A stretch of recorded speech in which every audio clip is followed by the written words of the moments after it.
কিন্তু সোনা নেন না কিন্তু। সোনা তো এটা আছেই নিছে, আবার সোনা দেখি করবা। তাই তো, সোনা এলো মেয়া গনিকা। আজকে পরিবেশটা ঠান্ডা ঠান্ডা, বিকাল হয়েছে না? তারপরে রোদ পড়ে গেছে না। আমার তো একটার পর থেকে ঠান্ডা ঠান্ডা লাগলো।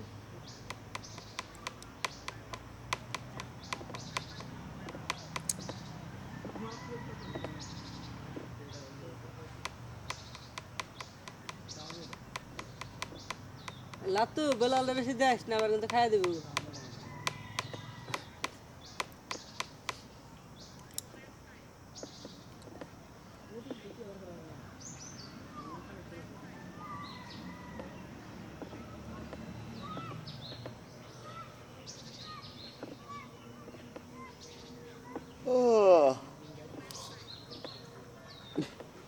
আল্লাহ রাইতে এত ঘুম পারি, তাও কি জানি ঘুম সারে না শরীর থেকে। এভাবে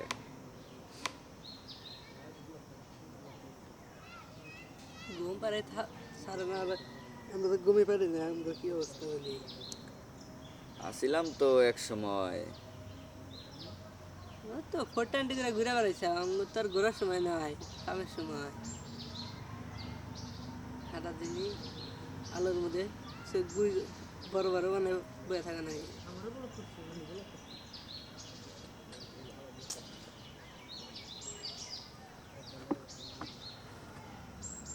শালারে এই সারাদিন বয়ে থাকতে আর ভালো লাগে না, বিরক্ত লাগে। হ্যাঁ এই ভাই, ভাল লাগতো যদি মনে করো যে এনে আমরাও থাকতাম না, এনে ক্যামেরাও থাকতো না, এনে তুমি আর তোমার গার্লফ্রেন্ড বয়ে থাকতা, তাহলে দেখতা যে কোন দিয়ে হারা দিন গেল গা। শালা এত তাড়াতাড়ি রাইত হইলে কয়ে। ওই তো আবার প্রথম কদিনে ভালো লাগতো, তারপরে আস্তে আস্তে আর ভালো লাগতো। ভিতর থেকে প্রথম কয়দিন ভালো লাগতো না, ভিতর থেকে মাইন্ড সেট আপ এটা চেঞ্জ হয়ে যায়। এটা এমন একটা জিনিস যে বেশি স্বাদ করে খান যাব না, বেশি স্বাদ করে খাইলে তুমি এটার স্বাদ বুঝা যাবা গা। আর মাইন্ড যখন এই স্বাদ জিনিসটা বুঝা যায় গা, তখন মাইন্ড আর এটা চায় না, তখন ও অন্য মাইন্ডে জায়গা। বিষয় হচ্ছে তুমিই তোমার সাথে কথা কবা, তোমার মাইন্ডে নিয়ে তোমার অনেক কিছু ভাবতে হবে, তাইলে পরে সে তোমার মাইন্ড সেট আপ ধরে রাখতে পারবা। তো এরকম করে তো মানুষ পাগল হয়, মাথায় সমস্যা গিয়ে